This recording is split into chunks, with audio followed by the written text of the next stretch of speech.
Crime Boss Rockay City is a new game by INGAME Studios that kind of harkens back to those 80s era action heist films. They somehow were able to get a huge cast, including Chuck Norris, who we've not seen in a very long time.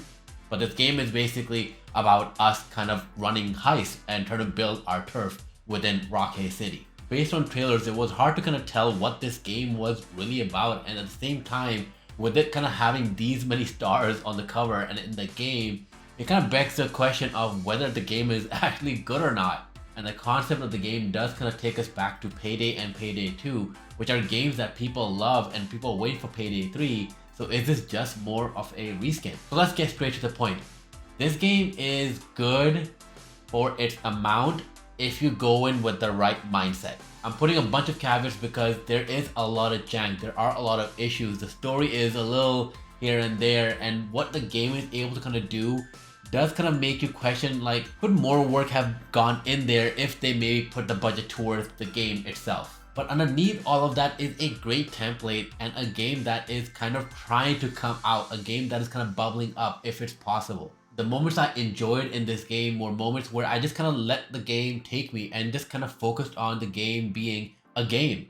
Playing this game knowing that, hey, there's gonna be a lot of issues here and there, and just kind of letting yourself be taken by this 80s corny movie thriller thing. There's an enjoyable game in this. If you have a couple of buddies as well that want to play this game with you, it will make the game immensely more enjoyable. The story campaign has cool ideas with it being a roguelite with also the whole management system, but does kind of fall off when it comes to dialogue and the actual story itself. Though co-op missions are a little here and there, it's also not clear how you can kind of matchmake in this. You have to kind of go and find a server or go to someone's session instead. And I wish it had kind of a matchmaking system. If it does, I probably missed it.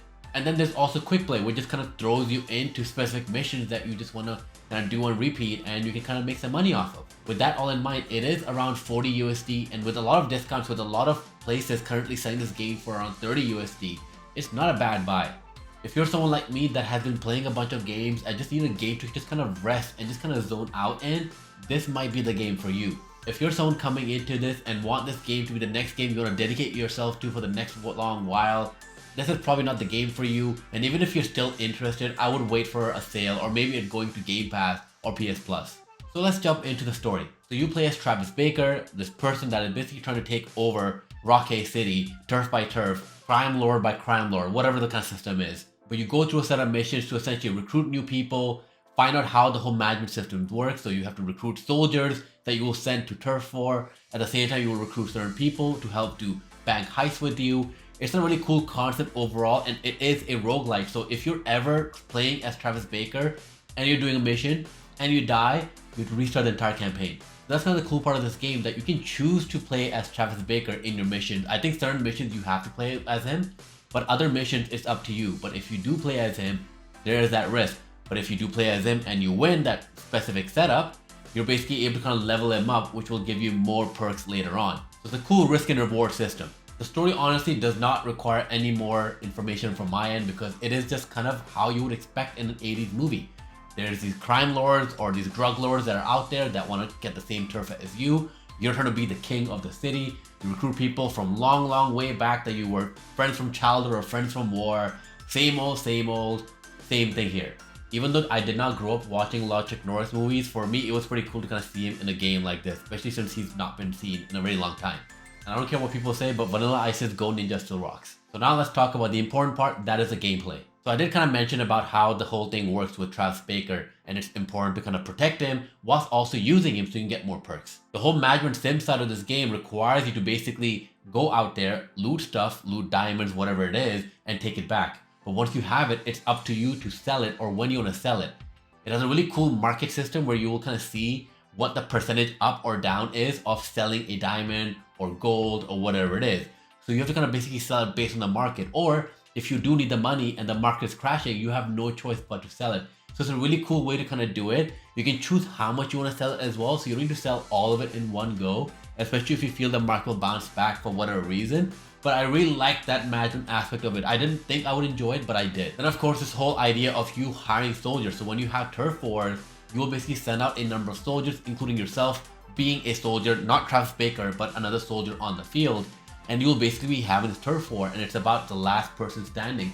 once you've kind of gotten to a certain point in that mission, you basically take over that turf, but also lose a lot of soldiers along the way. So when you lose soldiers and you go back, you will need to recruit more, or hopefully you recruited more whilst kind of doing the mission. Taking over turfs gives you a certain amount of money per day that you'll basically take in as income that you can kind of spend on other stuff, including your loadout and guns and other weapons. That's kind of gist of it in terms of management side. So it's not too crazy, but it's not too small either.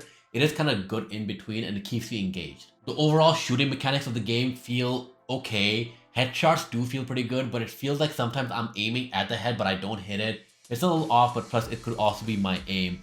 But overall, it feels like a okay first-person shooter. It's not bad, but it's not Destiny 2. So you won't necessarily get that feedback that you would want, but you get enough of feedback that you're like, yeah, you know what, let me go and do another round. And why would you want to do another round? It will be because you want to go back in the field and get money or loot stuff and take it back with you. And that's kind of when things get a bit more interesting, because it gives you multiple ways to approach an area and how you would want to loot an area. I do wish the stealth mechanics were a bit better, but it does do a good job, or a good enough job. But you can basically find ways to kind of take out cameras, take out security or enemies and stuff like that here and there, tie people up or zip tie them, and then basically loot before the cops come.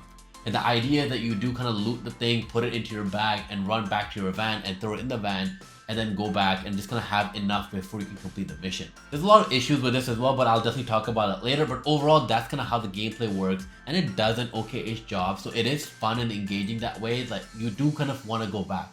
I was a bit disappointed that there was no matchmaking when it comes to the single player campaign or just the campaign itself, and also the co-op missions. You are able to kind of go into this server list of sorts, or a session list, where you can join someone's session, but on your own side, you basically start off the mission with a bunch of bots, and I guess you have to hope that people join. It wasn't made clear as to how you have to kind of do all this or set this up. So I was a bit disappointed by that, because I was kind of hoping that I could just kind of matchmake with random people and play with them. I'm trying to get one of my friends to play with me, so hopefully I can kind of report back in terms of how that feels. But I did jump into someone else's session, and yeah, it was kind of fun. It was a lot more engaging than I thought it would be, and that's kind of where I think this game can shine. Since we don't have Payday 3, this can definitely take over that reign, that throne, until Payday 3 comes out, because overall, it just feels like Payday. The shooting isn't amazing or anything like that, but it's not bad either. So it's just kind of in between that sweet spot, and then you have just kind of this vibrant world because of the Unreal Engine 5 and everything like that. They just kind of like being in there. Now my favorite part, the sound. Unfortunately, the sound and the soundtrack is okay, which is surprising considering the game and the theme and everything, and just kind of the way the game starts off. Like, nothing really like hit. I don't know if I'm not hearing it or not listening to it correctly, or maybe the wrong type of soundtrack or whatever was playing when I was playing the game. But I was really disappointed. When it comes to the shooting mechanics and the dialogue and all that stuff, that's kind of expected. The dialogue stuff, you can kind of tell that when some of these actors are delivering the lines, they're just kind of not really into it, which is unfortunate, but I get it as well, whatever. So now the graphics. So I did kind of talk about this slightly. The game is kind of built upon the Unreal Engine 5 engine, which is awesome. So the game does look really good that way at times. At times you can just you just feel like this game is just kind of, not that it's not unique in any way, but it feels like stuff was just kind of taken out of a template box from the Unreal Engine machine. It's gonna put it in there. So stuff doesn't feel like it has the right characteristics around it. But you also kind of do get a good feeling of what Rockay City is and the whole kind of 80s aesthetic of sorts. The game does kind of have weird pitches here and there, which is surprising because I was playing this on a 4090 and also on my 2080. But it was weird at times where everything is so smooth, even during gunfights, and during random other gunfights, it will just kind of dip down like crazy. So I'm not sure what's happening. I'll update my drivers as well, but I just kind of wanted to bring that up as well. The character models and everything kind of look good. They don't look anything special, but they do kind of resemble the actor that they're trying to portray. So that's a good job on them. So let's talk about some of the issues that I saw. There have been a couple of glitches here and there, like one of the AI characters or one of the people that we kind of work with was just kind of shooting at like a random wall for a while, and even though there was an enemy across it, but quite far away, but still across it, and the enemy that was across it was just kind of standing there and not moving. So you do kind of see a few glitches like this here and there in this game. The game also has this weird, it's kind of cool mechanic, but it's also kind of something that interferes with the gameplay. So you have to press X to, of course, reload if you're on the Xbox controller. But if your gun is fully reloaded, your character kind of takes out the magazine and puts it back because it's like, hey, this is fully reloaded. Cool, I get that. But when you try to interact with anything, you have to press X as well. So when you try to interact with something, your character for whatever reason does a magazine reload thing again and again until somehow by the god of video games that finally kind of drops down upon this game and lets us actually interact with the thing that we want to interact with. And the NPCs are just kind of here and there. Sometimes they're like the hardest NPCs ever and they will destroy you. But other times they're just kind of standing on the side or standing in front of you and just kind of aim at them and get a headshot and just kind of move on. So it's a hit or a miss, but like I said, when you're playing with people, you're trying to kind of engage the story and the way the game is meant to be played, it's a lot more enjoyable. So overall, this game is okay. It's not good or amazing. It's not bad either, but it is a okay time that you could spend in this game, especially for $30. I wouldn't recommend paying anything more than that just because of what the game is and the type of game this is. It really depends upon you and your enjoyment of this game because it is so dependent on you either finding people to play with or being okay to play with the bots or being okay with the whole roguelite management system. Don't jump into this game if you're looking for a game to play through as a single player mode, single player FPS Half-Life kind of a game. This is not that. Hopefully they do add matchmaking to some of the co-op stuff and even the campaign stuff because I think that will make the game so much more fun. And I just hope they kind of do more things around it being a co-op game. In 2023 so far, we have had a bunch of awesome games, amazing games, and especially a lot of long games as well. If you're someone that's kind of looking to just kind of step out of those games and just kind of play something that is not necessarily mindless, but something you can just kind of turn on, like putting on Friends, you know, when you just want to put something on the background, you want to play a game that you just kind of zone out in. This game is that game. If you're looking for the next Titanfall 2 and you think this game might be that, no, this is not that. Do not jump into this game thinking it's that. So thank you everyone for joining. It really means a lot. I hope you enjoyed this video and I'll see you next time. You know what to do. Bye.